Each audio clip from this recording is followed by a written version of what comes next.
안녕하세요. 농지오케이 윤세입니다. 오늘은 지난 월요일에 올렸던 그 칼럼에 대한 설명을 드리는 시간을 갖도록 하겠습니다. 이제 시작을 하겠습니다. 다같이 부자되기 카페에서 매주 월요일 날 올려드리는 칼럼으로서 지난번에는 경고, 도시, 거주, 직장인, 자녀에게 절대로 농지 증여하지 마라 이런 제목으로 올렸습니다. 사실 뭐 경고라고 하긴 했지만 최근에 와서 이거를 쓰게 된 것이 최근에 부동산이 미쳤다 할 만큼 하늘을 뚫고 오르는 기세가 엄청나고 또 우리가 경험하지 못한 그 상승기를 마주 안고 있으며 또 각종 대책들을 쏟아내고 있지만 제대로 된 그 부동산을 잡지 못하고 있는 이러한 상황입니다. 그래서 여기에 의해서 우리 그 농지 쪽에서 어떻게 되는지를 살펴보고자 합니다. 이렇게 이제 그 부동산 값이 오르다 나니까 아파트 등에서 지금 다주택자는 물론이고 웬만큼 그 재산을 가진 분들이 사지도 팔지도 못하게 되니까 이것을 결국은 자녀들에게 증여를 하고 있는 이러한 일이 벌어지고 있습니다. 이거는 지금 다주택자들이라든가 이런 사람들한테서는 하나의 절세 용도로서 할 수 있는 길이 열려 있고 또 좋은 방법이기도 합니다. 현재로서는. 그런데 이 열풍이 지금 저 시골에서 농사를 잘 짓고 있는 농지에까지 불어닥쳤다는 데 문제가 있습니다. 최근에 와서 농지에서도 증여가 열풍이 불고 있다 할 만큼 증여 사례가 많이 늘고 있습니다. 근데 이거는 과연 제대로 정신이 된 사람인지 다주택자들이 그 자녀들에게 증여를 하고 이러는 거는 절세의 목적도 있고 자산 뭐 증식의 효과도 있고 자녀들에게 물려주는 부를 세습하는 것도 있지만 지금 농촌에 있는 부모가 서울이나 이런 도시에서 직장에 다니는 자녀들에게 그 농지를 증여하고 있는 것은 그야말로 맞다나 절세도 아니고 아무것도 아니고 오히려 나라에 충성하는 길입니다. 그래서 저 같은 전문가 입장에서 볼 때는 정말 복장이 터지는 일이다 할 만큼 지금 심각한 상황이라서 경고를 한다는 의미를 두고 도시에 거주하는 자녀에게 절대로 농지 증여하지 말라는 것입니다. S1권 재산 공연히 나라에 혼납하는 꼴이기 때문입니다. 일단 몇 가지 사례로서 그 증여 사례를 보겠습니다. 부모님이 시골에 거주하면서 재촌하고 있고 직접 농사를 짓는, 즉 우리가 이야기하는 재촌 작용을 하고 있는 농지라면은 특히 도시에 농사를 짓지 않는 자녀들한테 증여를 할 것이 아니라 죽을 때까지 그냥 농사 짓다가 상속을 하셔라 그런 얘기예요. 이런 농지라면 자녀들한테 절대로 사전에 증여하지 말고 상속으로 가셔도 좋고 너무나 재산이 많아서 그 재산의 일부를 자녀에게 꼭 줘야 된다고 그러면 이 농지가 아니라 다른 재산을 증여를 해 주시기 바랍니다. 그리고 이 농지는 나중에 상속재산으로 물려주시기를 바랍니다. 그 다음에 이제 농촌에 사시긴 하는데 연로하셔서 농사를 제대로 못 짓고 있다거나 잘 못 짓고 있다면 또 다른 이웃에게 저거 하고 있다면 어차피 자식이 증여를 받아도 자식이 농사를 지어야 되는 거예요. 그렇다면 부모님 명의로 있는 그 상태에서 자식이 가서 농사 일을 도와주면 부모님이 재촌 작용이 유지가 되는 것입니다. 그래 이렇게 해서 오히려 하면은 더 훨씬 낫다. 또 일부는 이웃의 도움을 받고 일부는 자녀들이 이렇게 하면 얼마든지 제촌작용을 하면서 돌아가실 때까지 내가 농지를 관리하고 갈 수 있고, 이렇게 하면 8년 이상 제촌작용을 웬만한 분이라면 다 충족할 수 있을 것이다 하는 것입니다. 그래서 이렇게 8년 이상을 충족했다 하더라도 과거의 것들이 그 입증 자료들도 불충분하고 그렇다면 지금의 것이라도 입증 자료를 잘 확보하면서 제촌작용을 하시라는 겁니다. 그 다음에 이제 부모님이 농촌에 거주하지도 않고 농사도 안 짓는 농지라면, 이런 경우라면 가급적 농지은행에 위탁을 하셔서 절세할 수 있는 길을 찾아보는 것이 좋습니다. 물론 이 경우에는 자녀에게 증여를 하고 다시 농지은행에 위탁을 하고 이렇게 해도 크게 상관은 없습니다. 그보다 그렇게 하더라도, 그렇게 설사하더라도 이 농지의 전부를 농지은행에 위탁하는 그러한 우를 범하지 마시고 반드시 1000제곱미터 이상, 그러니까 우리 보통 이야기하는 농업인의 농지만큼은 직접 과수나 다년생 작물을 심어서 작용을 하면서 농업인의 경력을 쌓고 유지를 하고, 또 한편으로 지역농협조합원으로 가입을 해가지고 그 혜택을 누리시기를 바랍니다. 이렇게 해서 농지를 가급적이면 부모님들이 보유하시면서 가시라는 것을 저는 말씀을 드리고 싶습니다. 여기서 왜 8년 이상 제촌작용을 해야 하나? 농사를 짓지 않는 도시 직장인 자녀에게 증여를 왜 하지 말라 하는 것인가를 보려고 합니다. 증여나 상속을 하게 되면 수증자나 상속인이 제촌작용을 하지 않아도, 그러니까 않아도 사업용 토지가 됩니다. 8년 이상 제촌작용한 농지를 받게 되면. 그래서 가급적 8년 이상 제촌작용한 농지를 증여나 상속을 할 수 있도록 이런 조건을 충족하셔야 되고, 다만 사업용은 돼요. 사업용은 되는데 상속인 경우에는 또 달라집니다.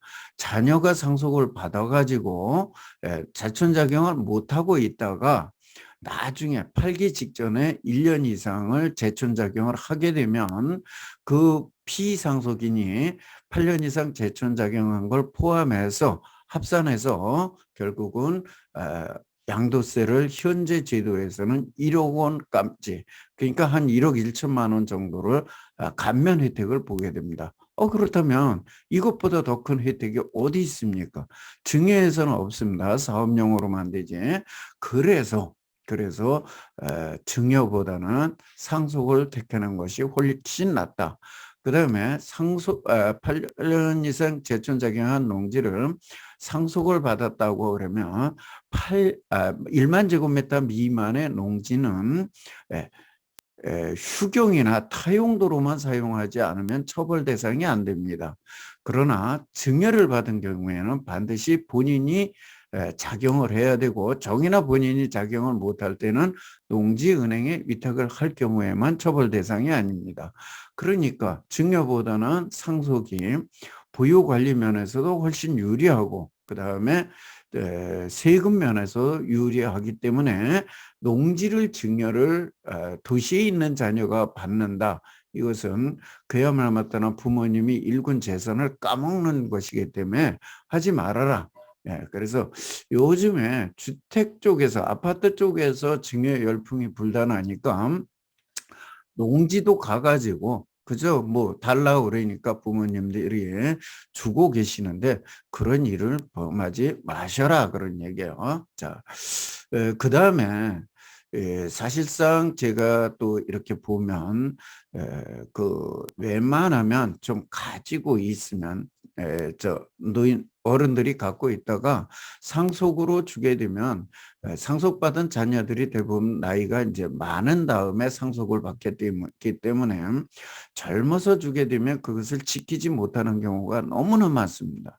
너무나 많기 때문에 가급적이면 상속으로 주면 웬만하면 그 상속받은 경우에는 지키고 가기 때문에 그것도 염두에 좀 두시라고 말씀을 드리고 싶어서 그러는 겁니다. 그래서 여러 가지로 그런 그 뭐 혜택도, 세제 혜택도 있고 보유관리 혜택도 있고, 그 다음에 부모님이 일군 재산을 계속 유지 관리하고 가는 그런 면에서도 증여보다는 상속이 훨씬 유리하다. 그 다음에 여기는 그 세금을 갖다가 한번 사업용 토지, 또 감면받는 거, 일반 비사업용 토지, 또 이렇게 해서 한번 계산을 해 놓은 것이니까 이거는 여러분들이 한번 칼럼을 와서 들어와서 보시면 되고, 그 다음에 살아서 그 재산을 배분하려고 그러는 그런 의도도 있습니다. 어른들이 이쁜 자식한테 떡 하나 더 준다고 이쁜 자식한테 주려고 하는 그런 부분이 있는데, 요즘은 오히려 그렇게 하는 것보다 그냥 가지고 있으면서 내가 병원비나 요양비나 이런 데에 쓰시고, 그 다음에 법정상속으로 자녀들이 나눌 수 있게 하시고, 다른 재산이 있다면 그런 것을 조금 챙겨주시는 쪽으로 해서 가시는 게 오히려 다툼이 훨씬 적더라 하는 것입니다. 살아서 부모님들이 이 재산 저 재산 이렇게 이쁜 놈 뭐 저거 한 놈 주다가 나니까 오히려 요새는 유류변 소송이라든지 뭐 그냥 상속 재산에 대한 다툼은 고사하고 유류변 소송까지도 굉장히 늘어나고 있는 상황입니다. 그래서 오히려 자녀들이 크게 다툼 없이 가는 것도 역시나 상속으로 가는 것들이 증여보다 훨씬 나은 경우가 많더라 하는 것입니다. 그래서 이런 부분도 염두에 두셔라. 그래서 일군 재산 잘 하시고, 그래서 이렇게 하시면서 증여보다는 상속이 절대적으로 여러 면에서 유리하기 때문에 증여를 보다는 상속을 택하시라. 오늘 이 방송을 하게 된 것도, 또 이런 칼럼을 쓰게 된 것도 최근의 사태를 보면서 안타까워서 드리는 말씀입니다. 이거는 제가 이제 강의를 할 적에 쓰는 자료입니다. 그래서 증여를 할까 상속을 할까 정답은 없습니다, 사실은. 그래서 어느 자식이 뭐 자꾸 한다든지 또 속을 썩인다든지 또 이쁜 자식을 준다든지 이러기 위해서 좀 다르고, 그 다음에 자녀들에 따라 다르고 다 다르기 때문에 어떤 것이 다 유리하다 이렇게 얘기할 수만은 없습니다. 그러나 상속이 좀 유리한 것은 아무래도 내가 재산을 지키고 있으니까 늙어서 병원비나 또는 요양원비나 이런 비용 부담을 할 때 자식들한테 안 지우고 내가 갈 수 있다는 거. 증여했으니까 나중에 받을 수 있다. 그 자식은 꽁돈 내는 것 같이 생각을 해요. 그 다음에 절세 면에서도 공제 혜택에서도 큰 차이가 나고, 그 다음에 재산관리 면에서 증여는 반드시 작용을 해야 합니다. 그렇지 않으면 농지은행 위탁을 해야 되는데, 상속은 만지금 몇 달까지는 작용하지 않아도 되고 세금에서도 우대 혜택이 좀 있기 때문에 증여보다는 상속이 훨씬 유리하다. 그리고 뭐 사전에 그것이 아니라 꼭 난 이쁜 애들한테 더 주고 싶다 하면 사전 증여도 어쩔 수 없이 할 수도 있습니다. 그 다음에 유언장이나 이런 거를 해서 공증을 해두거나 해서 하는 방법도 있을 수 있습니다. 그러나 이런 것은 잘못하면 자녀들의 불화의 씨앗, 다툼의 씨앗이 되니까 가급적 본인이 죽을 때까지 가지고 있으면서, 특히나 재촌작용을 반드시 하셔라. 재촌작용을 하면서 그 입종자료를 충분하게 모으고 연로하셔서 농사를 잘 못 짓는다 그러면 그 자녀가 증여를 받아도 어차피 농사를 지을 것이니 자녀하고 이웃의 도움을 받아가면서 재촌작용을 하다가 상속을 하면 법정 상속 지분으로 하면 오히려 자식들이 다툼이 좀 덜할 수도 있습니다. 그래서 주변에서 가지신 분들, 또 이렇게 가지고 있다가 돌아가시는 분들, 또 최근에 상담하는 사례, 또 각종 질문하는 사례, 이런 것들을 보면 그 도시에 사는 자녀들이, 작용도 못하는 그런 자녀들이 증여를 받아가지고 그로 인해 일어나는 여러 가지 부작용을 보면서 이건 아니다 싶어서 오늘 이런 자리를 마련했습니다.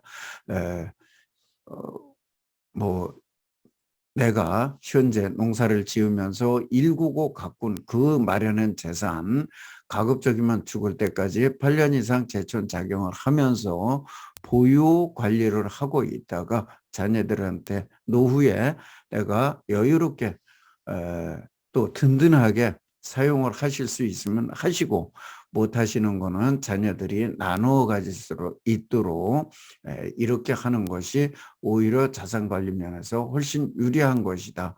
그러니까 그런 식으로 관리를 좀 해 나가자 하는 뜻에서, 특히나 제촌작용하고 있는 부모님들은 도시에서 직장에 다니고 있는 자녀에게 절대로 농지 증여하는 것이 잘하는 것이 아니니까 그렇게 하지 마시라는 의미로 오늘 이런 자리를 마련했습니다. 자산 관리 잘 하셔야 내 것이 되는 것이고, 지금은 잘 못하면 나라가 반, 내가 반 이렇게 되는 것이니까 내가 힘들여 가꾼 재산 잘 유지하고 가꾸시기 바랍니다. 농지 투자 무조건 한다고 되는 것이 아니고 제대로 알고서 투자해야지만 제대로 거둘 것이 있으니까 그렇게 해나가시기 바랍니다. 여러분의 성공 투자를 기원합니다. 감사합니다.